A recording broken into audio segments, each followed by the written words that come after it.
안녕하십니까. 오늘 이 시간에는 제사보다 기뻐하시는 것은 공의와 정의이다 라고 하는 주제를 가지고 한번 공부하는 시간을 가져보려고 합니다. 자, 그리스도인들은 당연히 주일 성수를 해야 합니다.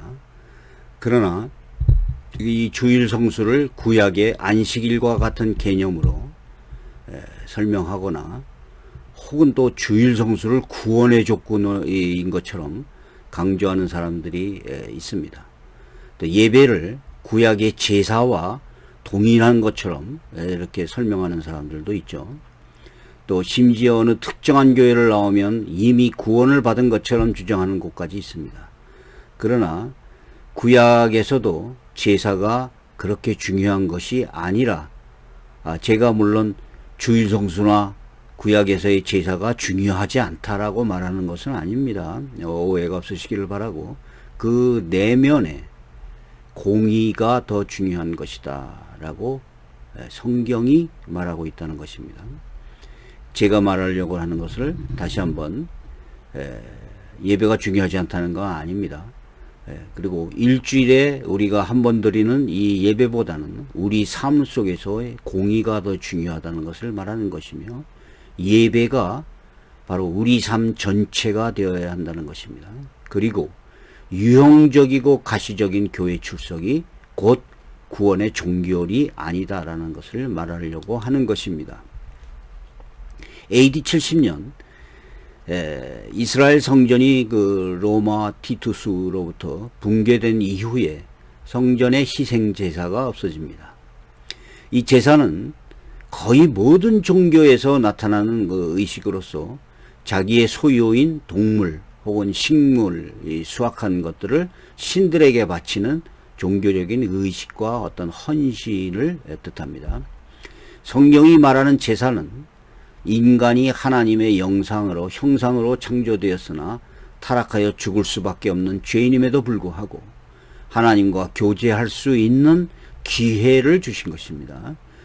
즉 제사라고 하는 형식은 자력으로 구원을 받을 수 없는 피조된 백성들을 위하여 주신 하나님의 배려이고 하나님의 은혜이며 사람을 구원하시는 하나님의 한 방법이었다고 볼 수 있는 것입니다. 제사는 첫째, 하나님에게 감사와 존경을 나타내는 그 어떤 허물적인 의미, 둘째, 하나님과 교제의 수단, 셋째, 죄의 속량의 수단들이 그 목적입니다.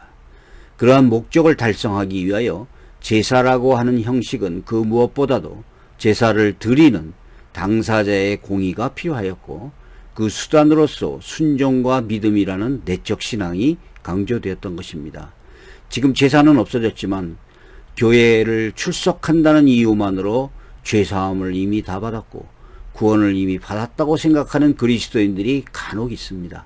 심지어 범죄와 타락을 지속하며 믿음도 없는 소위 썬데이 크리스찬들이 구원을 받았다고 말할 수는 없을 것입니다. 이 희생제사는 하나님이 죄가 있음에도 불구하고 의인이라고 불러주시는 값없는 사랑의 배려이며, 제사를 드리는 당사자의 공의는 여전히 중요한 것입니다. 필요하지 않다라고 말하면 안 됩니다. 자, 그러면 성경을 한번 보겠습니다. 잠언 21장 3절, 공의와 정의를 행하는 것은 제사 드리는 것보다 여호와께서 기쁘게 여기시니라. 자, 제사 드리는 것을, 그것도 중요하지만 여호와께서 공의와 정의를 행하는 것을 더 기쁘게 여기신다는 거예요. 또 호세아서 6장 6절에도 나옵니다. 나는 인애를 원하고 제사를 원하지 아니하며 번제보다 하나님을 아는 것을 원하노라. 마가복음 신약에도 나옵니다. 12장 33절, 또 마음을 다하고 지혜를 다하고 힘을 다하여 하나님을 사랑하는 것과 또 이웃을 자기 자신과 같이 사랑하는 것이 전체로 드리는 모든 번제물과 기타 제물보다 나으니라. 이렇게 성경은 얘기하고 있습니다. 자, 신약에서도 예수 그리스도가 십자가에서 희생제물로 온전히 단번에 드려짐으로 우리가 죄사함을 얻었습니다. 이것을 부정하는 사람은 기독교인이 아니죠. 그러나 이 십자가 희생제의 제사에 대해서 형식적인 적용만으로 죄 문제가 이미 종결되었다라고 의미하는 것은 아니라는 것이에요. 개인의 공의가 전제되는 회개와 순종이 포함되는 믿음을 갖고 있어야만 하는 것입니다. 자, 당연한 것이에요. 예수를 믿지도 않으면서 교회만 나온다고 해서 죄 문제가 종결되었다, 이미 구원받았다는 것은 아니죠. 이러한 것들이 포함되지 않는 믿음은 진정한 믿음이 아닙니다. 궁극적으로 예수 그리스도의 대속은 구약의 짐승으로 되어지는 희생제물의 완전함을 예표하고 있습니다.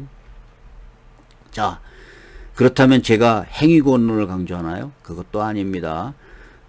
오해가 없으시기 바랍니다. 사람은 스스로의 의지와 노력 행위로 구원을 얻을 수 없습니다. 그래서 제사가 필요한 거예요.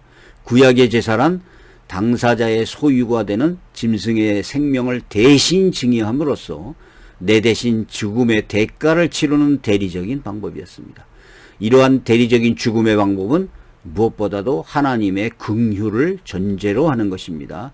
그 이유는 죄의 삭은 죽음이기 때문에 죽어야만 마땅한 당사자를 용서해 주는 대신에 짐승이 대신 죽는 것입니다. 그 대가를 지불함으로써 제사를 바치는 당사자의 죄는 덮어지게 되고 하나님의 진노를 막게 하는 기능을 하기 때문입니다.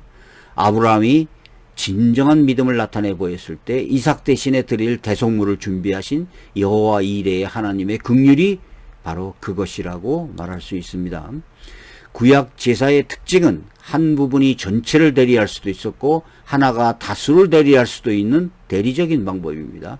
그래서 제사는 항상 해마다 되풀이되어야 했고 결국 형식적인 의무가 되고 말았습니다. 하나님이 악인의 형식적인 제사를 받지 않는다고 성경은 기록하고 있습니다. 잠언 15장 8절, 악인의 제사는 여호와께서 미워하셔도 정직한 자의 기도는 그가 기뻐하느니라 라고 얘기하고 있습니다. 사무엘상 15장 22절, 사무엘이 이르되 여호와께서 번제와 다른 제사를 그의 목소리를 청종하는 것을 좋아하신과 같이 좋아하시겠나이까. 순종이 제사보다 낫고 듣는 것이 수량의 기름보다 나으니 라고 얘기했습니다. 이 성경 구절을 많이 지금도 인용하죠. 자, 성경은 이러한 구절이 상당히 많습니다. 자, 미가서 6장 6절, 내가 무엇을 가지고 여호와 앞에 나아가며 높으신 하나님께 경배할까? 내가 번제물로 일련된 송아지를 가지고 그 앞에 나아갈까? 여호와께서 천천의 수량이나 만만의 강물 같은 기름을 기뻐하실까? 내 허물을 위하여 내 마다들을, 내 영혼의 죄를 말미암아 내 몸에 열매를 드릴까? 자, 6장 8절에 이렇게 합니다. 사람아, 주께서 선한 것이 무엇임을 내게 보이셨나니 여호와께서 내게 구하시는 것은 오직 정의를 해하며 인자를 사랑하며 겸손하게 네 하나님과 함께 행하는 것이 아니냐. 하나님께 번제와 악을 지속적으로 행하면서 형식적인 희생제사를 드린다는 이유만으로 죄사함을 받았으며 장래의 죄 문제까지 이미 해결되었다는 생각은 하나님께 가증한 일이 될 수 있습니다. 성전을 오고 가는 것만으로, 제사를 드리는 것만으로 모든 문제가 해결되었다고 하는 생각에 대해서는 하나님은 가증하게 생각하십니다. 예수 그리스도의 속죄 제물이 모든 사람에게 온전한 효과가 적용되는 것은 아닙니다. 더 중요한 것은 당사자의 진정한 믿음이며 진정과 공의가 내재되었어야만 한다는 것입니다. 교회를 다닌다는 이유만으로 모든 죄가 사함을 받은 것은 아닙니다. 에레미야서 7장 4절에 10절에도 이렇게 나옵니다. 너희는 이것이 여호와의 성전이라 하는 거짓말을 믿지 말라. 너희가 만일 길과 행위를 참으로 바르게 하여 이웃들 사이에 정의를 행하며 이방인과 고아와 가부를 압제하지 아니하며 무죄한 자의 피를 이곳에 흘리지 아니하며 다른 신들을 뒤를 따라 화를 자초하지 아니하면 내가 너희를 이곳에 살게 하리니 곧 너희 조상에게 영원토록 준 땅에니라. 보라, 너희가 무익한 거짓말을 의존하는도다. 너희가 도둑질하며 살인하며 간음하며 거짓맹세하며 바알에게 분향하며 너희가 알지 못하는 다른 신들을 따르면서 내 이름으로 일컬음을 받는 이 집에 들어와서 내 앞에 서서 말하기를 우리가 구원을 얻었다 하느냐. 이는 이 모든 가증한 일을 행하려 함이도다. 이렇게 성경은 말합니다. 이사야 1장 11절 여호와께서 말씀하시되 너희의 무수한 재물이 내게 무엇이 유익하뇨. 나는 수장의 번제와 살찐 짐승의 기름에 배불렀으며 나는 숫송아지나 어린 양이나 순염소의 피를 기뻐하지 아니하노라. 너희가 내 앞에 보이러 오니 이것을 누가 너희에게 요구하니라. 내 마당만 밟을 뿐이니라. 헛된 제물을 다시 가져오지 말라. 분향은 내가 가증히 여기는 바요.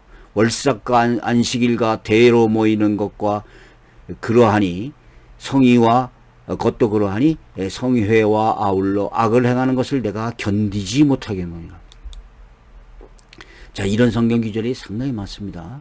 자, 오늘날도 교회에 가서 예배만 드린다고 해서 되는 게 아니고 또 이 구원파라고 하는 이단들도 있고 또 심지어 목회자들도 목회자라고 하는 사람들조차도 악을 행하는 경우가 너무 많습니다. 자, 과연 이것이 하나님이 기뻐하시겠습니까? 전도서 5장 1절 너는 하나님의 집에 들어갈 때 네 발을 삼갈지어다. 가까이 하여 말씀을 듣는 것이 우매하는 자들이 재물 드리는 것보다 나으니 그들은 악을 행하면서 깨닫지 못함이니라. 마태복음 5장 23절 24절 그러므로 예물을 제단에 드리려다가 거기서 내 형제들에게 원망들을 들을 만한 일이 있는 것에 생각나거든 예물을 제단 앞에 두고 먼저 가서 형제와 화목하고 그 후에 와서 예물을 드리라. 히브리서 10장 우리가 마음의 뿌림을 받아 악한 양심으로부터 벗어나고 몸은 맑은 물로 씻음을 받았으니 그런데 참 마음과 온전한 믿음으로 하나님께 나와야 된다는 거예요. 자, 속죄라고 하는 그 용어 자체는요, 히브리어에서 키퍼라고 하는 동사고, 그 동사의 명사형은 카파르, 이런 뜻을 갖습니다. 키퍼라고 의미는 덮다, 가리우다, 또 죄를 가리운다, 이런 의미를 가져요. 헬라어에서는 카탈라게, 힐라스코마이 등의 그 단어가 사용되었는데, 모두 히브리어의 키퍼와 같은 뜻입니다. 전부 덮다, 제하다라는 의미를 갖고 있습니다. 히브리서의 기자는 황소나 염소의 피를 너희 죄를 없이 하지 못한다라고 10장 4절에서 말하는데 죄가 소멸되는 것이 아닙니다. 어떤 사람들은 우리는 죄가 없다. 예수님이 다 가지고 갔으므로 죄가 없다. 이렇게 지금 생각을 해요. 근데 죄는 물질이 아닙니다. 이 대속이라는 것은 우리의 죄가 덮어지고 가리워지는 하나님의 은혜를 말합니다. 다른 생명 존재가 나를 위하여 대신 죽는 것, 죄값으로 인한 죽음이 바로 희생제사예요. 사도 바울은 로마서에서 구약을 인용해요. 우리의 불법이 사하심을 받고 그 죄가 가리우심을 받는다고 말합니다. 죄가 없어지는 게 아니에요. 자, 로마서 4장 6절 8절에서 이렇게 합니다. 하나님께서 의로 여기심을 받은 그 사람의 행복에 대하여 다윗의 말한 바 그 불법을 사하심을 받고 그 죄를 가리우심을 받는 자는 복이 있고 주께서 그 죄를 인정하지 아니할 사람은 복이 있도다 함과 같으니라 라고 얘기하고 있어요. 이것이 대속의 개념입니다. 자, 그래서 예수님이 우리의 죄를 위하여 돌아가시기 때문에 우리는 죄가 없다. 회개할 필요도 없다. 어떤 죄를 지어도 이미 구원받았다라고 얘기하면 안 된다는 거예요. 심지어 또 이 사람은 교회에서 돈을 많이 헌금을 내고 11조를 많이 내고 하기 때문에 이 사람은 구원을 받는다. 이거 아닙니다. 이렇게 물론 제가 헌금이나 11조를 부정하는 게 아니에요. 근데 이렇게 얘기를 하면 안 된다는 거예요. 자, 로마서 3장 25절. 이 예수를 하나님이 그의 피로 인하여 믿음으로 말미암은 화목제물로 삼으셨으니 이는 하나님께서 길이 참으시는 중에 전에 지은 죄를 간과하심으로 자기의 의로움을 나타내려 하심이니 곧 이때에 자기의 이름을 나타내사 자기도 의로우시며 또한 예수를 믿는 자를 의롭다 하심이라. 이 제목, 이 구절에서 화목제물이라는 단어가 힐라스테리온이라는 단어가 사용됐어요. 바로 하나님의 진노를 풀어드리는 희생제물을 얘기하는 겁니다. 이 히브리서 9장 5절을 보면 법궤 윗부분에 속죄소라는 단어에 이 용어가 사용됐으며 사도 요한은 그리스도를 우리 죄를 위한 화목제물이라고 말합니다. 죄가 없어지는 게 아니라 죄가 가리워지는 거예요. 구원의 종결이 아니라 우리의 죄를 인하여 하나님의 진노를 풀어주시는 역할이 곧 희생제사가 된 것입니다. 우리가 그리스도의 희생제물로 죄사함을 받았으니 장차 죄를 지어도 죄사함을 받았으므로 종결되었느냐? 이것을 깨달으면 이미 구원을 받은 것이고 이미 거듭난 것이냐? 자, 이 구원파의 주장은 잘못된 거예요. 로마서 6장 15절 그런즉 어찌하리요 우리가 법 아래에 있지 아니하고 은혜 아래에 있으니 그 죄를 지으리요 그럴 수 없느니라. 갈라디아 2장 17절 만일 우리가 그리스도 안에서 의롭게 되려 하다가 죄인으로 드러나면 그렇게 하면 어떻게 됩니까? 그리스도께서 죄를 짓게 하는 자냐? 결코 그럴 수 없느니라. 이렇게 얘기를 합니다. 자, 목이 곧은 이 타락하고 우상범죄를 하고 그랬던 이 이스라엘 백성들이 끝까지 하나님께 범죄하고 불순종했을 때 하나님은 더 이상 번제나 소제나 화목제를 받지 않겠다고 말씀하십니다. 그것은 제사란 기능이 원래 형식적인 의미가 아니라는 거예요. 반드시 내면적인 진정성이 따라야 한다는 것을 말해주며 지금도 진정한 믿음이 없다면 하나님은 성회와 번제와 소제를 받지 않고 화목제도 받지 않으십니다. 암몬서 5장 21절 내가 너희 절기들을 미워하며 멸시하며 너희 성회들을 기뻐하지 아니하나니. 암몬서 5장 22절 너희가 내게 번제나 소제를 드릴지라도 내가 받지 아니할 것이요 너희의 살찐 희생의 화목제도 내가 돌아보지 아니하리라 라고 되어 있죠. 자, 우리가 하나님을 사랑한 것이 아니라 하나님이 우리를 사랑하는 거예요. 그 아들을 보내신 것입니다. 우리 죄를 위하여 화목제가 되게 하신 거예요. 화목제는 하나님과 교제를 할 수 있도록 관계를 회복하는 제사래요. 자, 이사야 59장 2절 오직 너희 죄악이 너희와 너희 하나님 사이를 내었고 너희 죄가 그 얼굴을 가리워서 너희를 듣지 않으시게 함이니 라고 얘기하고 있어요. 자, 그래서 요한일서 4장 10절은 화목제에 대해서 이와 같이 설명합니다. 사랑은 여기 있으니 우리가 하나님을 사랑한 것이 아니요 오직 하나님이 우리를 사랑하사 우리 죄를 위하여 화목제로 그 아들을 보내셨습니다.